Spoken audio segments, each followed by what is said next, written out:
2 जून 2023 शाम के लगभग 7:20 ओडिशा के बालासोर जिले का एक छोटा सा रेलवे स्टेशन बहानागा बाजार। सब कुछ बिल्कुल सामान्य लग रहा था। लोग अपने फोन पर बात कर रहे थे, कुछ यात्री खाना खा रहे थे। किसी को नहीं पता था कि अगले कुछ सेकंड में भारत के रेलवे इतिहास की सबसे भयानक त्रासदियों में से एक होने वाली है। और फिर 130 किलोमीटर प्रति घंटे की रफ्तार से दौड़ती कोरोमंडल एक्सप्रेस अचानक गलत ट्रैक पर चली जाती है। सामने खड़ी मालगाड़ी और एक ऐसा टक्कर जिसकी आवाज कई किलोमीटर दूर तक सुनी गई। लोहे के डिब्बे हवा में उछलते हैं, लाइटें बंद हो जाती हैं, चीखें, धुआं, खून और अंधेरा। लेकिन सबसे बड़ा सवाल ये था, इतनी आधुनिक टेक्नोलॉजी, इतने सिग्नल सिस्टम, इतने सुरक्षा दावे, फिर भी ये हादसा हुआ कैसे? क्या ये सिर्फ एक मानवीय गलती थी या इसके पीछे छिपा था सिस्टम का वो सच जिसे कोई खुलकर बोलना नहीं चाहता था? भारत की सबसे बड़ी ट्रेन त्रासदी का असली सच क्या है? 2 जून 2023 की उस रात शालीमार से चेन्नई जा रही कोरोमंडल एक्सप्रेस अपने तय रास्ते पर थी। उसी समय दूसरी तरफ से बेंगलुरु हावड़ा सुपरफास्ट एक्सप्रेस भी गुजर रही थी। बहानागा बाजार स्टेशन के पास एक मालगाड़ी पहले से लूप लाइन पर खड़ी थी। रेलवे रिकॉर्ड्स के मुताबिक कोरोमंडल एक्सप्रेस को मेन लाइन से गुजरना था। सिग्नल भी हरा था, लेकिन अचानक पॉइंट मशीन बदल जाती है और पूरी ट्रेन मेन लाइन छोड़कर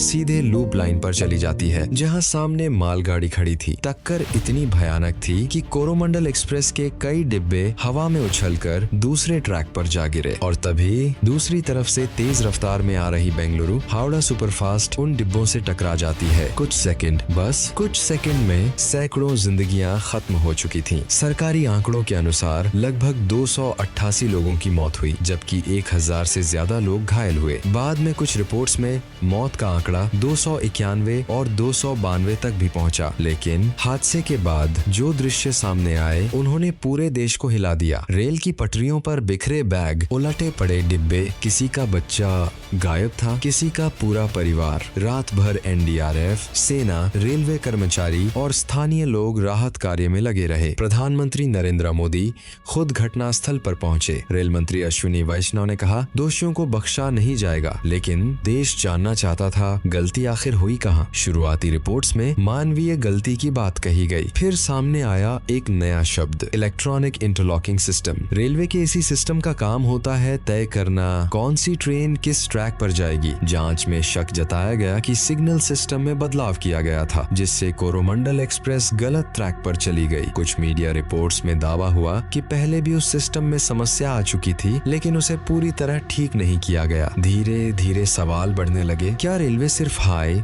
स्पीड ट्रेनों और चमकदार स्टेशनों पर फोकस कर रहा था? क्या पुराने ट्रैक और सुरक्षा सिस्टम को नजरअंदाज किया जा रहा था? टाइम मैगजीन की रिपोर्ट में रेलवे विशेषज्ञों ने कहा कि भारत में ट्रैक बहुत ज्यादा व्यस्त हैं और मेंटेनेंस के लिए पर्याप्त समय नहीं मिल पाता। सोशल मीडिया पर लोगों ने कहा, अगर कवच एंटी कोलिजन सिस्टम उस रूट पर होता तो शायद ये हादसा टल सकता था। लेकिन सच्चाई ये थी, उस समय तक भारत के अधिकांश रेलवे नेटवर्क पर कवच पूरी तरह लागू नहीं हुआ था। और शायद यही सबसे डरावनी बात थी, एक ऐसा सिस्टम जो हजारों जान बचा सकता था, वो अभी तक हर जगह पहुंचा ही नहीं था। हादसे के बाद सीबीआई जांच शुरू हुई। रेलवे के कुछ अधिकारियों पर आरोप लगे। पूरे देश में बहस शुरू हो गई। लेकिन उन परिवारों के लिए जिन्होंने उस रात अपने अपनों को खो दिया, उनके लिए कोई जांच, कोई प्रेस कॉन्फ्रेंस, कोई बयान शायद कभी काफी नहीं होगा, क्योंकि उनके लिए 2 जून 2023 सिर्फ एक तारीख नहीं, एक ऐसा जख्म है जो शायद कभी नहीं भरेगा। बालासोर की उस रात ने भारत को एक बात जरूर सिखाई, ट्रेनें सिर्फ इंजन और डिब्बों से नहीं चलती, उनके पीछे